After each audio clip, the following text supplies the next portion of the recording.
To add new students, simply click on the Students tab in the blue bar, then on Create Students at the top right corner of the page.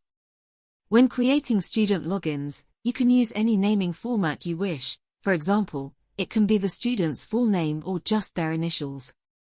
For a small number of students, using the manual method is the easiest. However, if you're adding multiple students, you can utilize the CSV file upload method. There are detailed instructions on the Upload a Student CSV file page.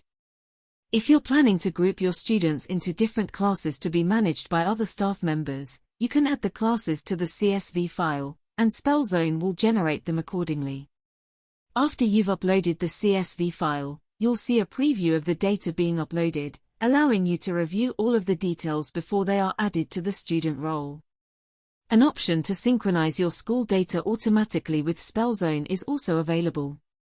With OneSync, all you need to do is connect One to your school management information system and we will handle the data synchronization between One and Spellzone.